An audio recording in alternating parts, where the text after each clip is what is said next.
Hello, this is the year of being 70, the podcast I've been doing for almost a year with my long-term youth friend, what do you say, Lucy McCarroll, who is usually in Norfolk. Anyway, she's in the UK, she's somewhere else now, and I'm in Amsterdam, and we have been friends since we were 8. And when Lucy turned 70 last year, she had this fully formed idea that we were going to talk about how it is to be 70, but because you don't know how it is until you get there, do you? No, no, not at all, not at all. It's a whole new experience, and I must say it's rather a good one. But no, I am in Dorset at the moment. I'm looking after grandchildren for a couple of days, so I apologise for the quality of the picture because I'm on my laptop and it just doesn't have such a good camera as my PC. So there we go. Sorry, I'm a bit You fuzzy. have this interesting image behind you, as if there's an extra window, as if you're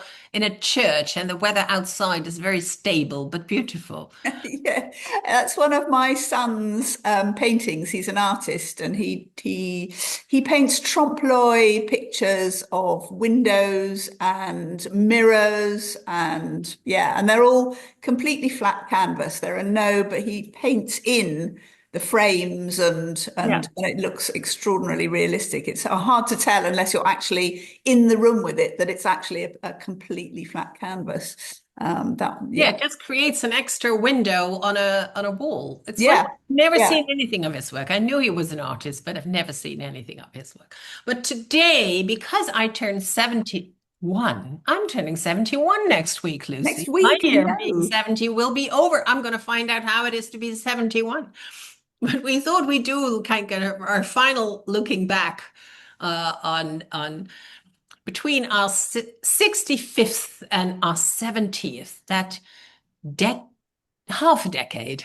Yes, well, I think we covered our sort of early decades in decade-long chunks. So we Yeah. did our childhood, our teenage years, our 20s, 30s, 40s. And then did we get into half decades in our fifth? Yes, I think Not we into did. Then half we kind of decades. And we took, actually discovered, both of us, that our half decade between 60 and 65 was extremely productive. yeah, So yeah, how was this in the absolutely. half decade from 65 to 70 for you? Well, that was also very productive. I mean, in 2009, we hit 65, didn't we? In the 19, latter half 19, of the year. 2019. Oh, yes, sorry, it was my 2019. Yes, at the end of Yeah. the year. Yeah. So yes, so at that point I was running Rethink Press and everything was going well. We were very busy. We had lots of clients. I just started the Business Book Awards, so that was into its second year, and yeah, everything was kind of motoring nicely. How about you? Where were you when you hit 65? Yeah, it's like 65 was still an age that was so much in my mind connected to retirement. At 65, you Yes. retire and you go and do fun things, as they say. But yeah, I threw a big party for my 65th. It was wonderful. And I was also extremely productive. I'd actually said, after stepping down from the Findhorn board, I said to yours, no more boards. I've served on boards for 25 years. I've done my bit, no more boards. And then 4 years ago, I got a call from someone from Pimwimic, which is Put Your Money Where Your Meaning Is Community. It is a co-op with which we invest together in impact in regenerative agriculture. And they said, would I like to come on the board? And there was an immediate yes in me. So at that August age of almost turning 67, I stepped on another board, and I also wrote another book in um, in 2019, 20. And then we'd organized an eldest daughter retreat in Findhorn. And I was actually at my mother's. I remember this very well. I was at my mother's and I was saying goodbye for the week because I was going to be in Findhorn. And then I mean she was watching television a lot, but it was also this strange rumor of a virus kind of happening. And so then our Prime Minister, Minister Mark Rutte, now Secretary General of NATO, but he came on television and said, don't visit frail people. And my mother and I had to laugh because I was already there. And we are going to implement a lockdown. And wow. So So what was your lockdown like? I mean, I can tell you what, I mean, I'll tell you what ours was like in the UK, but I don't actually know how yours worked in the Netherlands. How intense was it? How restricted were you? it was very intense. I mean, we were really in lockdown. They said, don't go out, don't go anywhere. Of course, you have to go shopping. We had to wear masks, of course. And I literally didn't go anywhere. But Jos every day took his bike and went to his studio and came back with groceries. And I remember walking around the kitchen table to get my steps in and walking around the house with my phone in hand to get my steps in. And I think it was very harsh for very many people. Still, of course, must be in the UK too, for youngsters who kind of missed years of socializing and friendship, or who just, went to college or university and were then cooped up in their room. And it was also, quite funny in the beginning because we would all of a sudden jump on Zoom calls. I remember having, Zoom calls back to back, and these mothers kind of with their laptop going through, oh, no, there's a teenager here. Oh, no, there's my husband in the kitchen. Oh, Yeah. no, there's another child here. Where can I go? Let me go, basically to the loo and sit there with my laptop so I can do the call.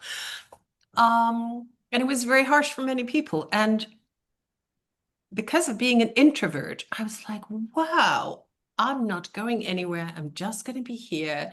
And it felt like it was time for the introvert to really kind of have all the time I wanted. But it was, of course, difficult for businesses, difficult and severe. I mean, people died and yeah. Yes, no, I mean it was really pretty frightening here. I mean, I think it started main in Italy. Well, I mean, it didn't start in Italy, but lockdowns, I think, first happened in Italy.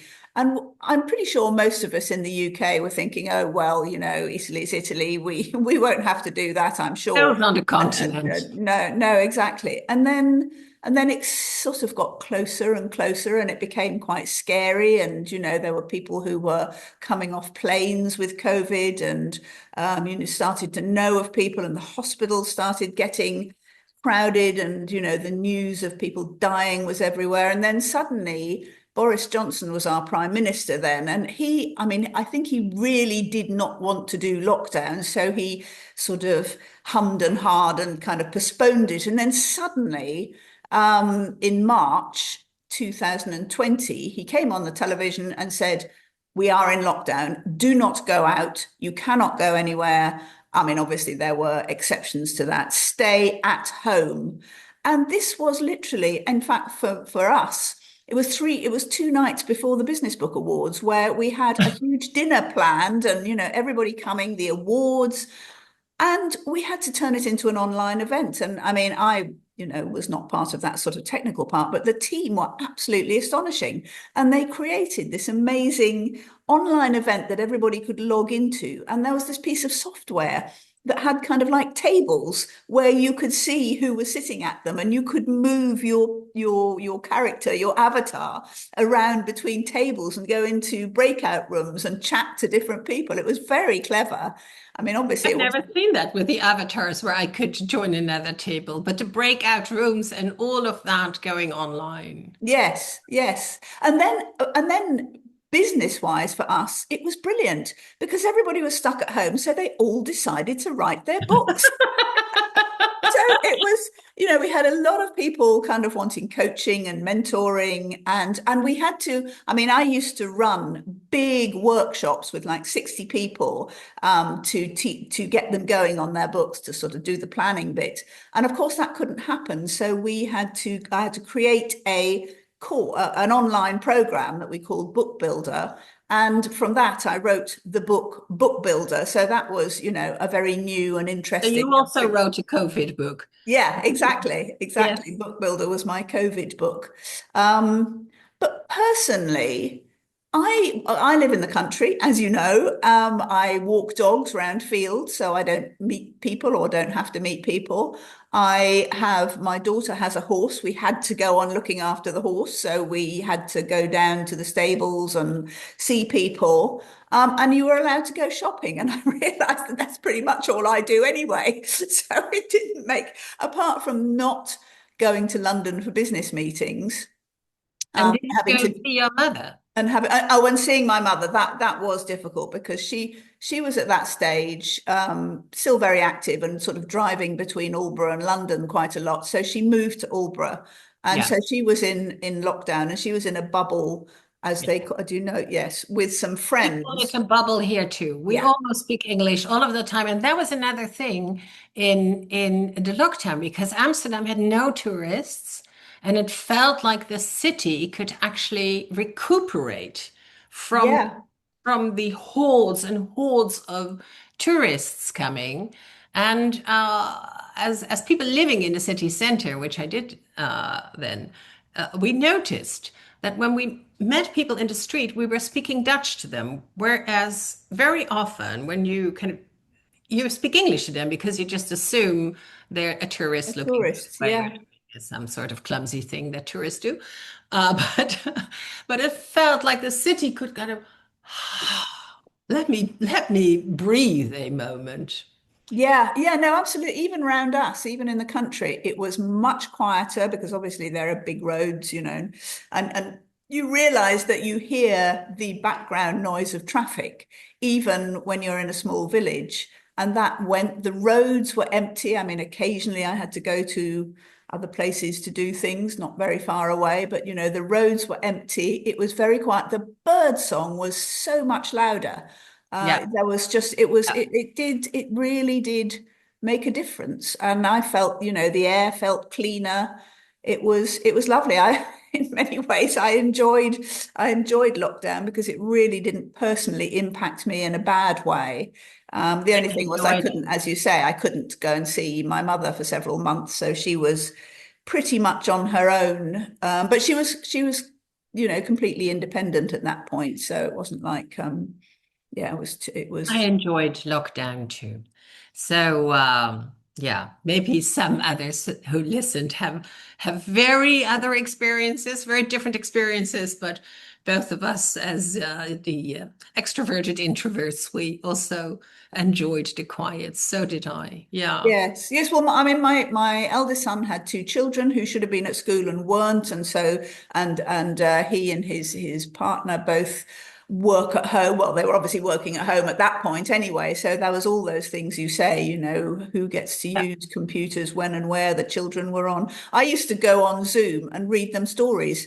Yeah. Just as a bit of child minding, distance child minding, so they I could think get it on has with some work. propelled us onto Zoom. It has fostered the whole notion of distant working and not being in the office every day anymore and all of that. And at the beginning, there were also these hopeful voices that said, oh, this is a portal and we will be different on the other side of it. We Yeah. will not fly around the earth so much anymore. We will not go shopping just for the fun of it and not think about, the damage that does. But it all sprung back quite It easily. did. I really thought there would be a massive change. I thought things would never be the same again, but they pretty much are, really. What was With a vengeance, even. yes, exactly. What was very irritating to me was that I had been promoting flexible working and working from home, in the early 20s.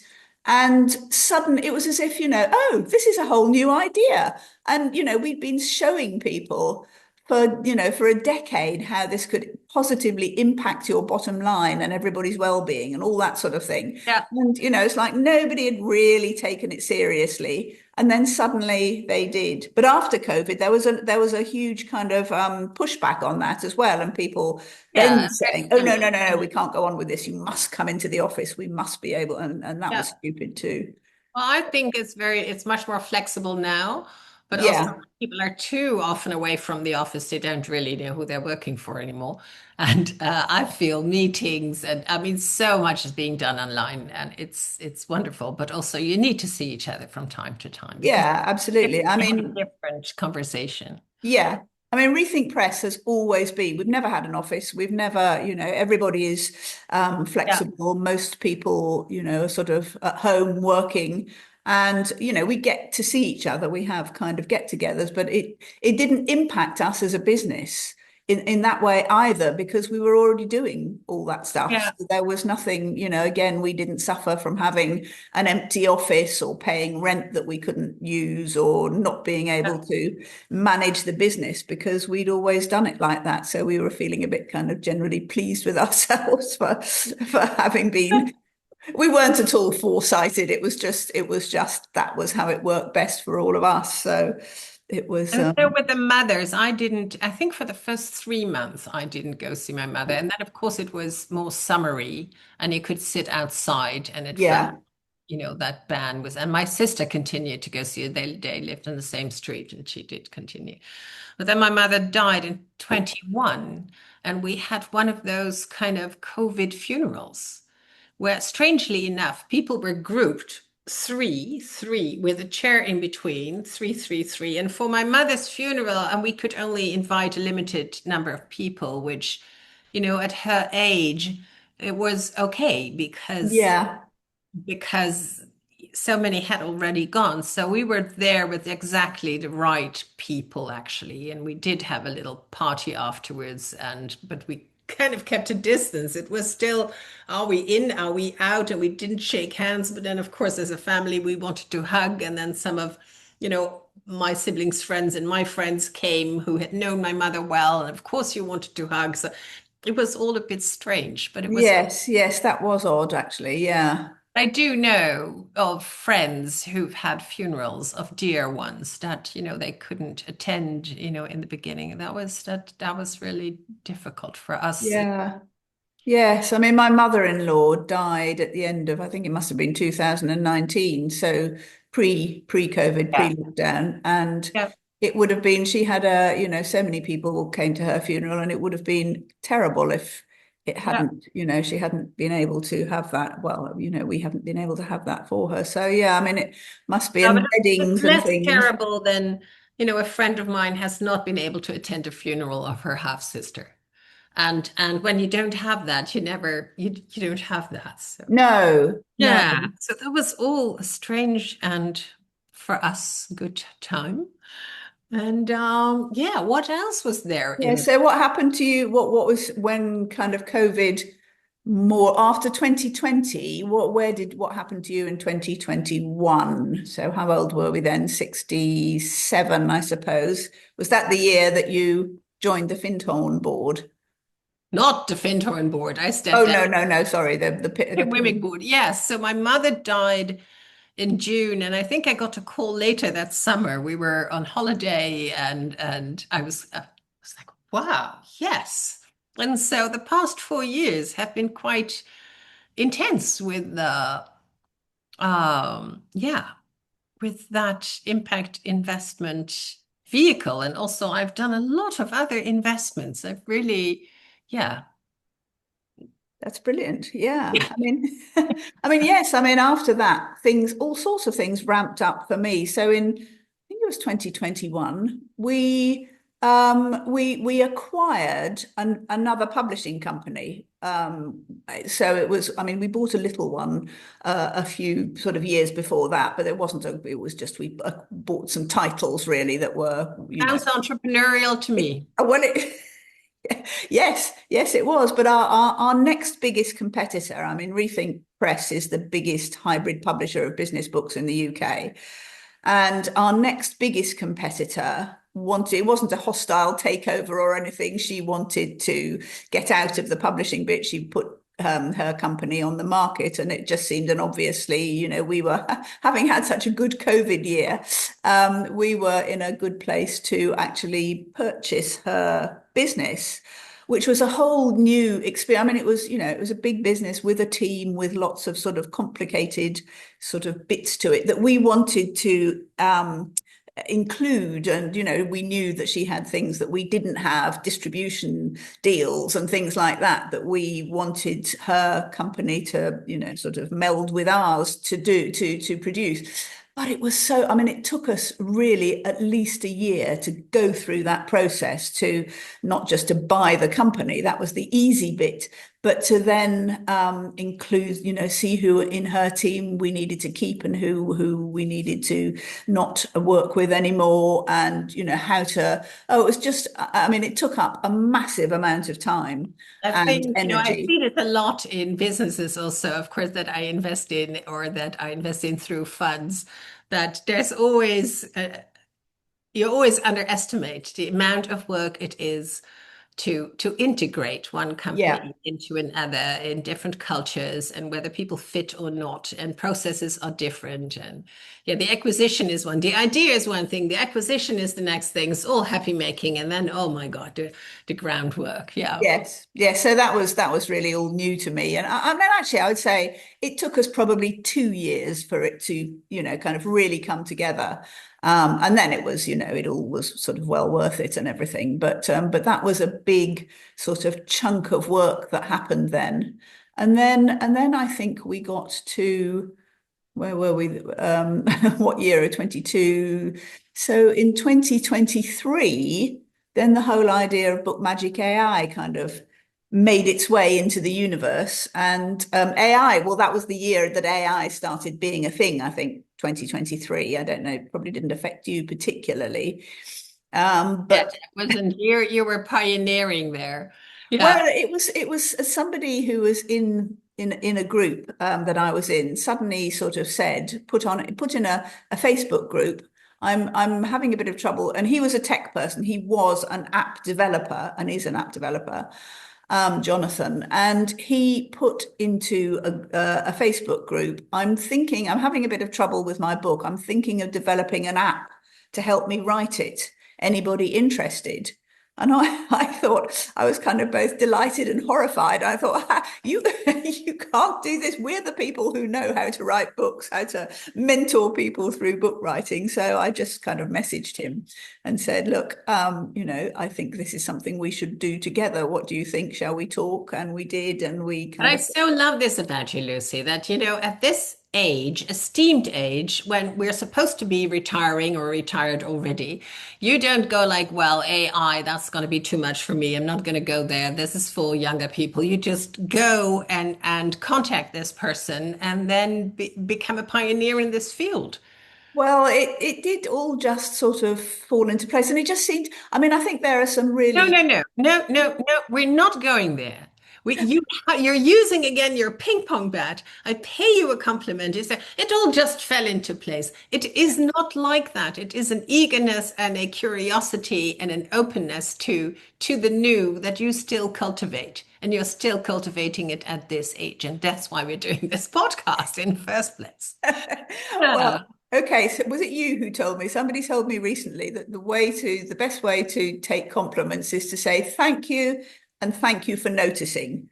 Absolutely. It was me. So, It comes out a game of transformation, which comes out of Fintone. So let me promote that. It's a very gracious way of doing it. And now I suspect that you've adopted it as like another little ping pong bat. And then you can just flip it over the net again and you don't really need to take it in. Anyway, this is my pedagogy I of the know day. you're probably right, and I don't know what it is about me that I feel sort of embarrassed, kind of accepting compliments or seeing myself as in any way special. But there you go. It And is. we all are. It's not like you're more special than other people, but it's just you're No, special in a exactly. way. And it is inspiring to other people that life doesn't end at 68, but you can just throw yourself into AI and develop a product and market it and do all the good things you're doing. Well, it was very exciting, very interesting, still is. I mean, it's going really well, and it's turning out to be a very clever app that really, really helps people write their books and plan their books and get them out much faster. So that's great. Oh, I must just say, and this has nothing to do with that period of life, but last week I was at this entrepreneur festival kind of event, and I was on a panel with talking about credibility. And one of the messages we also wanted to get across to people was that it's never too late. You know, don't feel if you haven't achieved something yet, you've missed the boat. So the host kind of turned to me and said, "Well, you know, Lucy, what would you have to say about this?" And so I just said, "Well, I'm 70." And I just got a round of applause and people going, "Woo!" I'd achieved something brilliant just by being 70. So I thought, oh, that's a good line. I'll use that one again. Yeah. So anyway, that's a complete digression. So I want to go back to 2019 because Yeah. a good friend of mine died in November 2019. No, it's not true. Her birthday was in November. She died 29th of October. And she was American. I knew her from Findhorn. And my friend Frank von Beuningen had fallen in love with her, had to woo her I never know how to pronounce that, for 6 years until she relented and married him and came to Amsterdam and kind of revived the whole notion of Pimwimic and put it on a higher level and organized conferences and really said there's something here we need to professionalize and be pioneers, acknowledge our role as pioneers in the impact investing field. And she died of cancer. And then in January 2020, Frank invited me for a cup of coffee in the morning on a Saturday. And as I was biking over, I thought he might just go and ask me to write the book that she still had in mind, which was called The Inner Life of Money. Such a good title. Is it? Yes, I like that title very much. Yeah. So, what do you imagine with that title? Um, I imagine looking at money in a different way than just thinking, here's how to make most books on money, I think, are here's how to make more of it. And the inner life of money sounds um, uh, interesting, psychological, and also not the other thing that I think that lots of books on money do is focus on you as a person and why you as a character do not make enough money or do make enough money, or you know, it's sort of it's all about the reader. But I like the idea that money itself has an inner life, is a character, is something that has a you know well, obviously a life. So what does it mean to you? Because you know what the book was supposed to be about. Well, someone searched her laptop and thought we would find, a lot. We didn't really find much, and and Frank asked me and another friend and asked if we would do this together. And this is a wonderful woman, Marilou van Holstein-Brouwers, who set up the whole investment banking area of Triodos Bank. And she and I knew of each other, but we didn't really know each other. So first we kind of started to know each other. And as it turns out, I was so kind of, impressed by her. So when I first came and she invited me, let's go to dinner somewhere, she still was working at the bank then. And I thought, oh, I must really, sell myself. I must really. And then she said, no, but I was so impressed by you because I don't know what she was impressed about. We were mutually impressed. And Wonderful. now she is, I think, my best friend. So that is a Oh, gift that Margaret has given us. oh, wonderful. And during COVID, we interviewed a lot of people about, the messages, the people who have money. We spoke to them about what they do with it, how they feel about it, how it came to them, how it ran in the family, what kind of assignments were given to them. And for many, this was the very, very first time that they spoke about not so much the inner life of money, but their inner life with money. And because very often, many of them are quite, lonely. There's people who, they know you have money, but they don't really no, money is not anything you get educated about, right? True. No education about money. And I've kind of also through, I guess, my father somehow learned a bit about investing, although I studied the classics. But whenever I talk about money, people come to me and say, I have a bit, I'm really a bit embarrassed to say that I have some, but what to do with it? What can I do with it? Where can I put it? So there's a lack of practical understanding. And then there's all these expectations from family. There's the fear of making the big mistake and losing it all and being the fool. Yeah. There's a lot of fear. And Margaret had also started something called Women's Wealth Matters, WWM. And we did actually, a friend of mine, Corinne, organized a brilliant, brilliant session online with, over 100 women there. And she Wonderful. said, women are coming into money and we need to talk about it amongst ourselves and feel confident to ask the kinds of questions that are not being asked, but that should be asked and Yeah. that arise in us. And we Yes. Well, need it's some particular. confidence there It's because we're often kind of whisked away. Yeah, well, it's very pertinent at our sort of age and a bit younger as our parents die and leave us. It might be a small amount, but it might be, a big Yeah, amount that we haven't had before.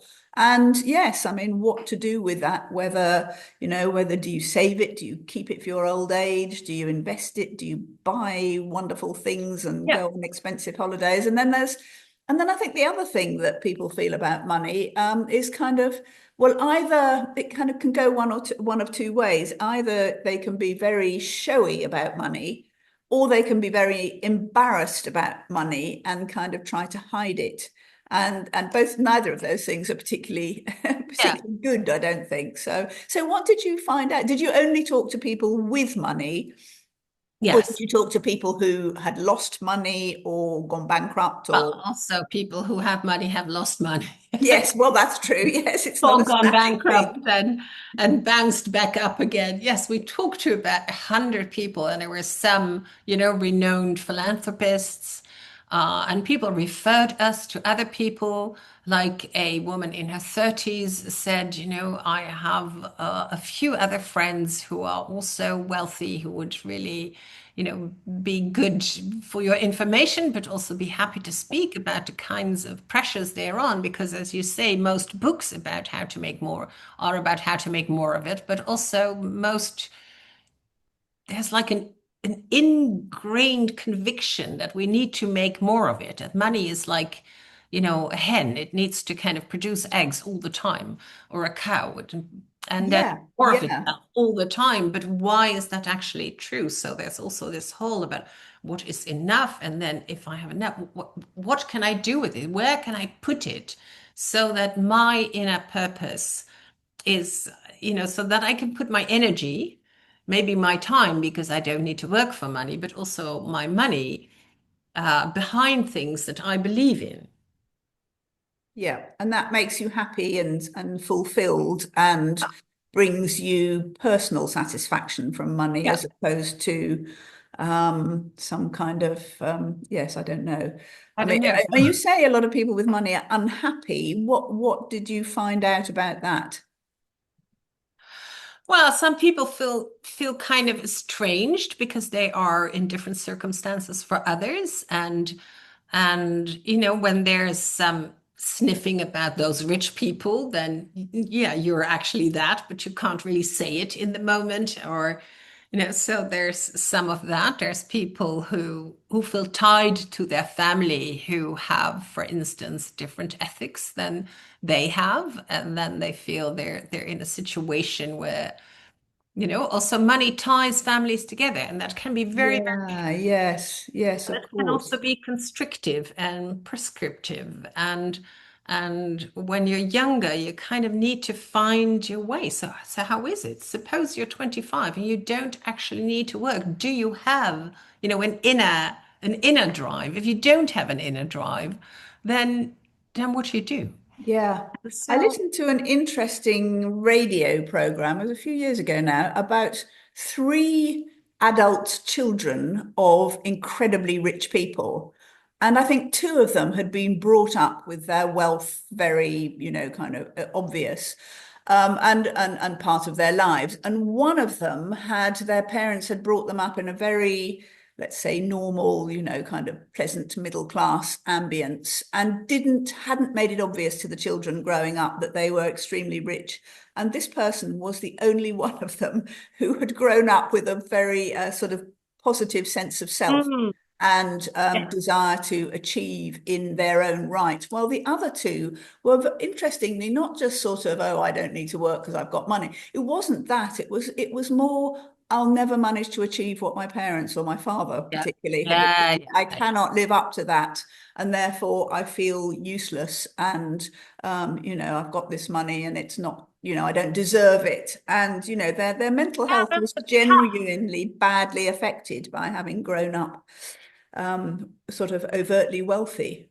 yeah, no, that's that, and so, but also, of course, because you have the money, and then you're unhappy, huh? Yeah, You're not allowed to say that very much either. So, no, but I still haven't written the book. I've made no, about no, that's the seven interesting attempts. point. Where's the book gone? Where's the book gone? Well, one way it's gone, I've tried all kinds of things. I've tried fiction, which I really enjoyed. I've tried nonfiction. I might go back to the fiction because I really enjoyed that, my hand at that for the very first time.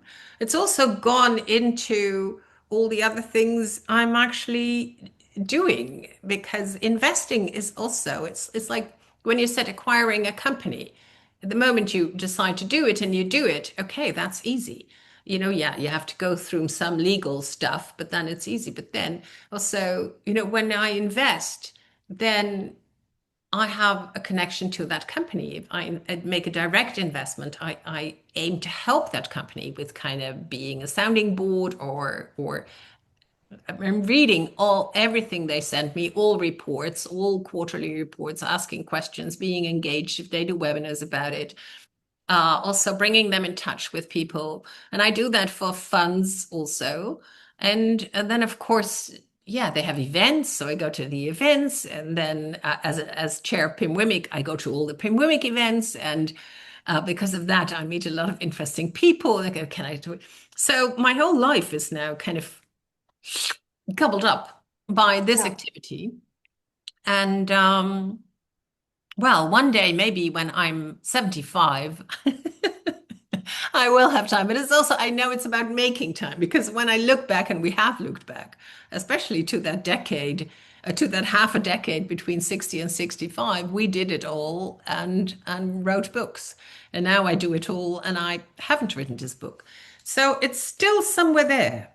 I've Yeah. not Well, decided, is it actually a book in English? Is it a book in Dutch? Yeah.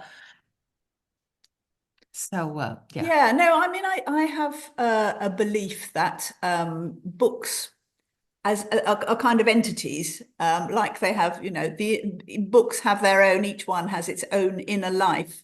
And it may take a considerable amount of time and experience and growth of the author before it's ready to come out. And I kind of feel that when it's ready, it will say to you, this is the book you need to Now, yeah. write. Now is the time. And, it may not make it any easier necessarily, but it's sort of like, it will be that fully formed thing at some point that says, write me now.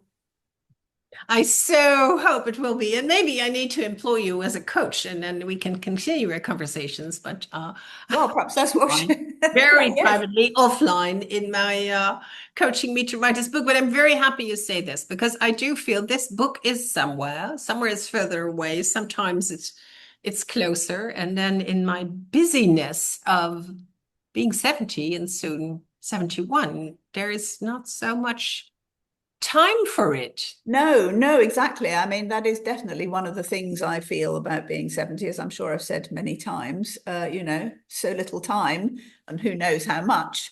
But so much to do. Oh, something. My mother's younger sister, my aunt, who is a is a psychiatrist in New York. She emailed Mum the other day, and said, "Oh, I'm so pleased because my care insurance allows me 8 hours of home care a day, so I'm able to keep working." She's 96. I was absolutely, I thought that was so brilliant. Wow. And is she still working as a psychoanalyst? I don't think she sees patients anymore, which is possibly a good thing. I don't know. But I think she does sort of prescribing work. I don't exactly know, but it's, kind of more on an admin basis that she can do at home. But she says, I can get through all my emails and do my work in that time. So that's, 8 hours a day at night. Yeah, I'm sure she doesn't do all that. But, her sight is terrible. Her hearing is very poor, but she has her work. And I feel maybe that'll be me. Yeah. Yeah. Yeah. At that age. Well, your mother was a prime example of that. I'm so happy I could tell her that she has been a role model to me. She No, has. she was very happy to hear that. Yeah. Yes, and obviously she is to me as well. But yeah, Ah, yeah. So is she to you in a way that, you just said, I can never achieve as much as my parents? Do you have that with her in any way? yes, I do feel that in some ways that I'll never be as. I mean, successful is a she never had paid work after she was married. So she was the chair of Bernardo's, this huge charity, and then the Coram Many, many Foundation years, for right? many years. Yes. And she wrote, she achieved her ambition of being a writer. She never wrote fiction, never, not particularly interested in fiction, but, she wrote biographies of the men who founded the charities that she was in charge of, because she had access to all of their archive. So, but I think with her, she is more, to me, it's a kind of, it's just kind of within me rather than me going, oh, yes, look, this is what this person, my mother, has done. It's sort of like, I just feel I follow in her footsteps, and not as well, and not as, I don't know, not as powerfully perhaps as she has. But Hmm. who knows? She says she's proud of me. So that's, that's nice. I hope you take that in. I try. Glad you noticed. Yes, Proud thank of you. you. So then we celebrated our 70th, right?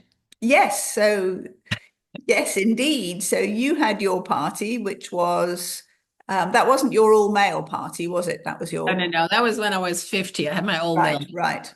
Now, this time I was approached at some point by a actress who does like one woman shows around topics of interest to her. And so she has no children, and she was kind of coming to grips with that would not happen anymore in her life. And so she started to write as one woman show. And in that, she also interviewed people. So I was one of the people she interviewed on stage.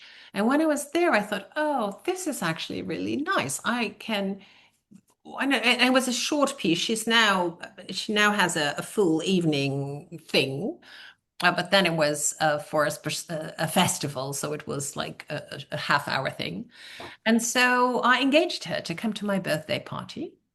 And we had it around the corner here in this kind of edgy part of town where there's, car repair shops that have been abandoned and that are now exploited by a 30-year-old who, uh, arranges everything. And it was wonderful. I always love having people in my life from very different streams in the room, and Julika Marijn did her thing and then interviewed me about, my life and how I felt about this How thing. wonderful. Have you got it on? Have you got it recorded?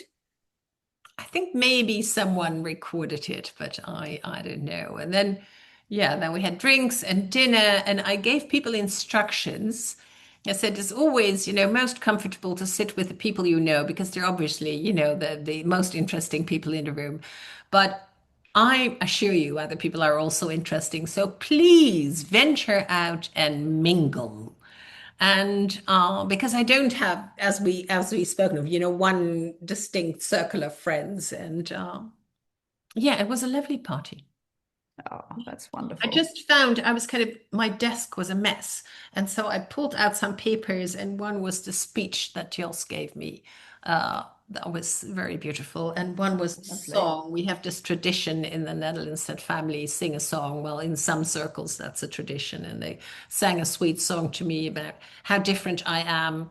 But still, we resemble each other a lot, and how I've tried to convert them to my way of seeing. And that hasn't happened, how we're still together as a family. So that was very sweet, very sweet. Ah, that's lovely. Yes. Yeah. Yes. And then I came over for your birthday Then you party. came to my birthday party, which was very much less original than traditional. It was a tea party because I wanted the grandchildren to be there as well. And so it was in a place where my son had got married and well had his reception, and my brother had had a party, a big birthday party there, and it was on the river. I thought it was Yeah. lovely. You could sort of see out for miles around, and yeah, I mean, well, I don't know what anybody else thought of it, but I loved it. So having been totally It was kind of lovely. sort of dreading the whole thing for several months beforehand and worrying about it on the day, of course. Well, Uh, you were very proactive because you invited people to speak to you. So in I a way, did. I mean, you're always shielding yourself from nice words and compliments, but then you all invited us to have, and I hope you took that shower of love and appreciation. I did. I think it did. It was an important event for me. And one of my other friends as well took me aside after the speeches and said, "Now listen, Lucy, everybody has said really lovely things about you. You have to listen." And you have to imbibe those things because I'm otherwise, glad I'm not the oh, only one no, you're not. in this education.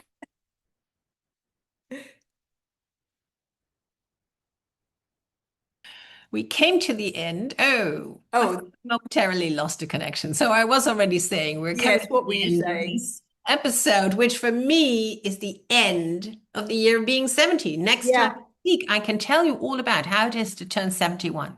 Yes, no, that will be very useful for me in the next few weeks before I turn 71. But yes, no, that